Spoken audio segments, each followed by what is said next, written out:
I will start this video with a personal story. When I was about 8, I was taller than all my cousins, and there were a lot of them. It was great. Then one day, my granddad on my mom's side, he was a homeopathic doctor, bless his heart, gave me some medicine to help me keep growing. After that, something weird happened. I stopped growing. It was pure hell. Last year in school, just before my O-level, I was the shortest kid in my class. Shorter than all the girls. I was even shorter than most of the juniors. I have a lot to complain about my life. At least height is not one of those. In college, I started to grow. I ended up being a little bit over 5 feet 10, so not quite short anymore. My point? Oh well, for a while, I blamed my granddad until I learned a bit of chemistry and then I forgave him. I understand what placebo is. I shall be pleasing. Kind of reminds me of John Wick. It has its place, it has its strength, but placebo is not magic.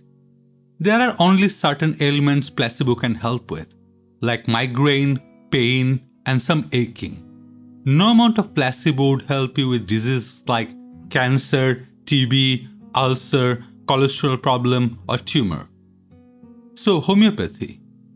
First, what surprises me most is how even in this day and age, people fall for this crap. And next, it scares me to think, what if I would go bad? I have the skin color, the look, I can always grow a beard, I'm getting grey hair, not thanking you, old age. I have the accent, and I'm a mentalist, a master of manipulation, like the Swamis from old days. I can predict the future or tell you about the ups and downs you had in your life. Take my word for it, I have done it for years. If I just go bad, damn, the world would be my oyster. I would have these suckers, clients, eating out of my palm. Before I go on about homeopathy, let's enjoy a short clip from my favorite British comedy duo. Excuse me, 2 more homeopathic lagers, please.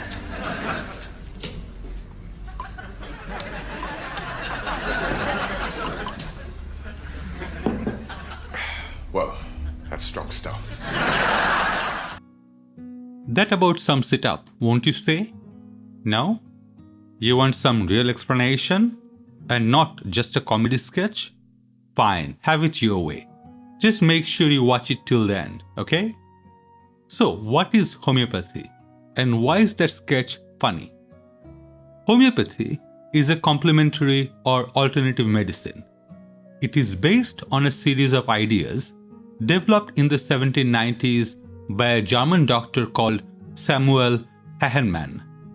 A central principle of the treatment is that like cures like, that a substance that causes certain symptoms can also help to remove those symptoms.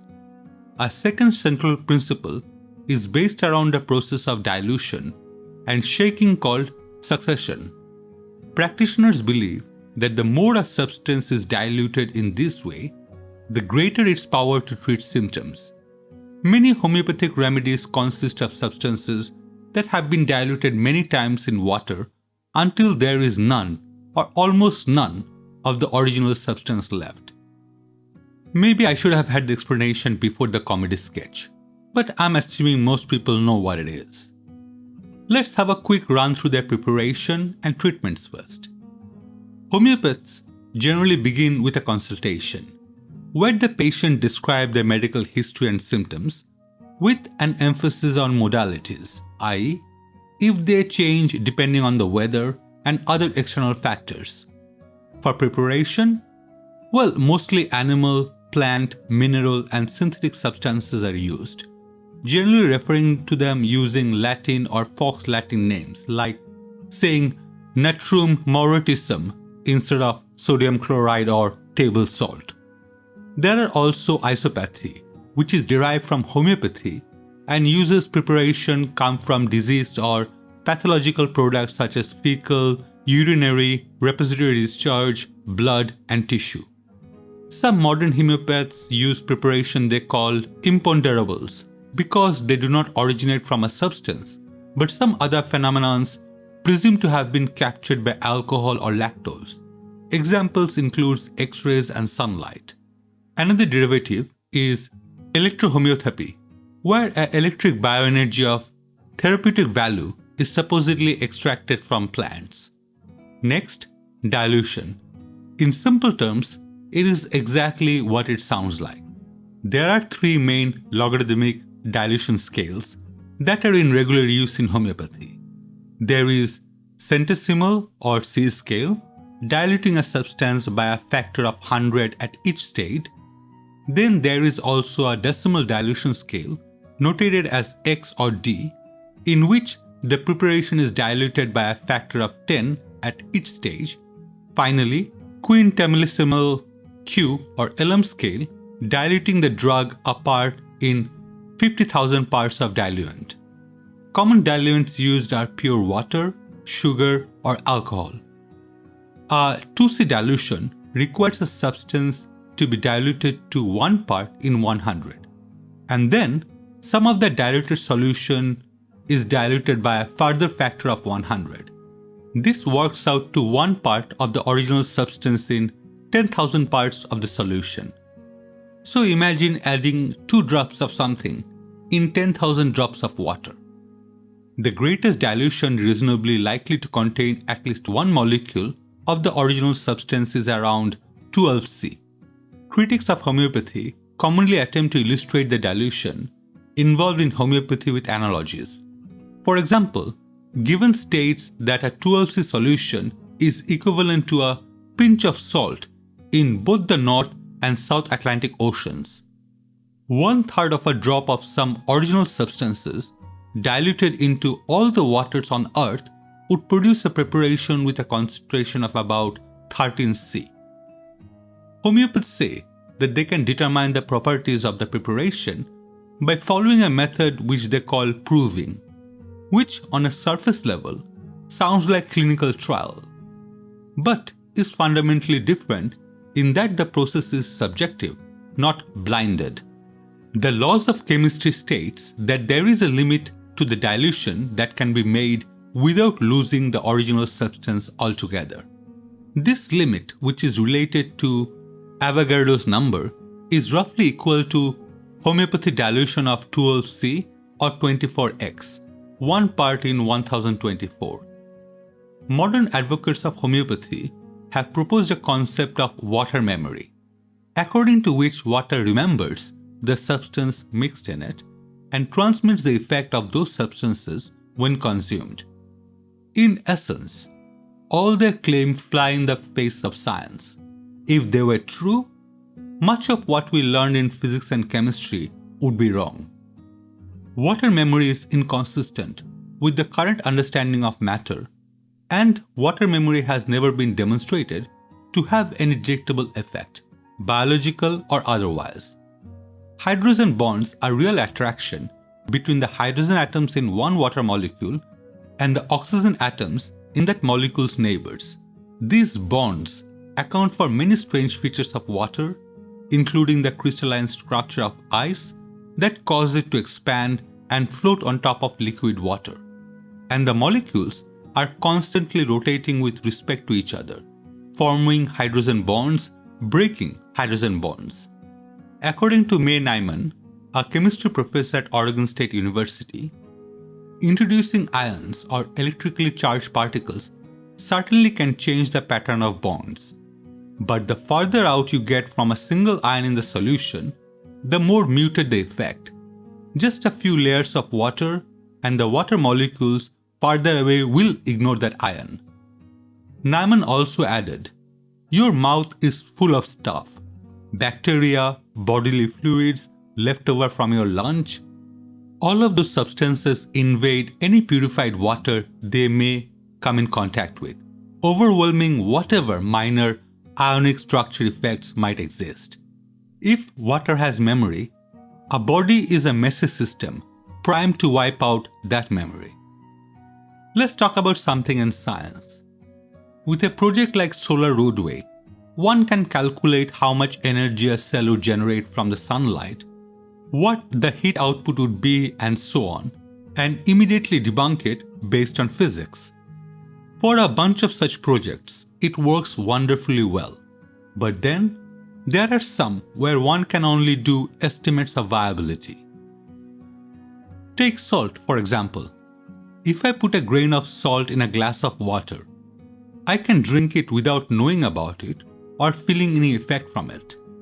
But toxic tetrodotoxin found in pufferfish, it can kill 50% of the test population with as little as 300 micrograms per kilogram if orally ingested, and as little as 10 micrograms per kilogram if injected.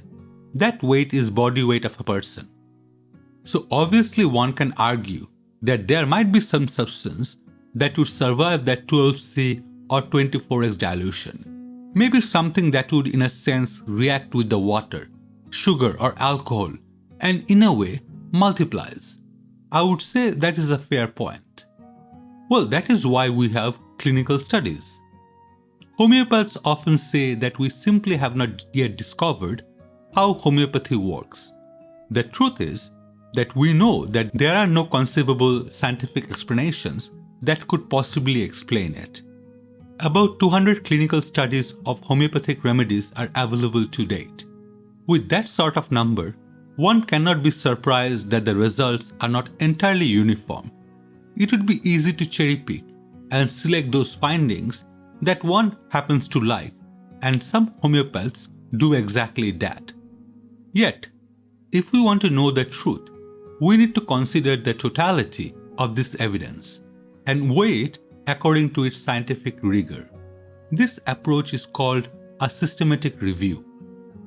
Over a dozen systematic reviews of homeopathy have been published. Almost uniformly, they come to the conclusion that homeopathic remedies are not different from placebo. We have studies from 2002 or 2010 or 2014. Recently, Australia's National Health and Medical Research Council has analyzed over 1,800 papers, has shown that homeopathy, the alternative treatment that relies on super diluted substances and the principle of like cures like, is completely ineffective, or no good quality evidence to support the claim that homeopathy is effective in treating health conditions. There are plenty of positive experiences in homeopathy. Patients who consult homeopaths do get better, and observational studies have shown this ad nauseam. Homeopaths insist that this amounts to evidence which is more relevant than that from clinical trials. Experience is real, of course, but it does not establish causality. Clinical trials tells us that homeopathic remedies are placebos, from which I would jump to the conclusion that the patient who got better with homeopathy, well, they would get better anyway, even if they were praying to Hades. So, in summary, chemistry tells us it's improbable, at least for known substances. The other claims homeopathy makes, like water memory, has not been proven either, and all our existing knowledge opposes that.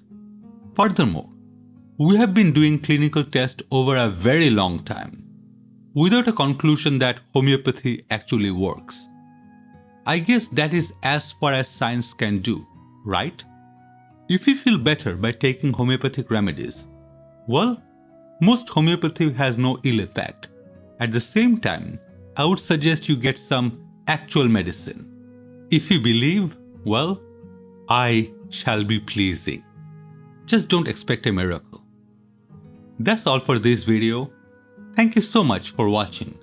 If you have enjoyed this content, please give the video a like and maybe comment. It helps with YouTube algorithm. If you could also subscribe, not only would you know of my new upload, you'd also be helping my small channel grow.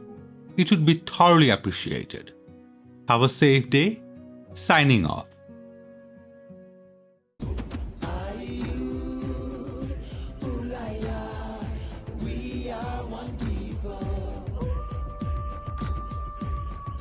And try.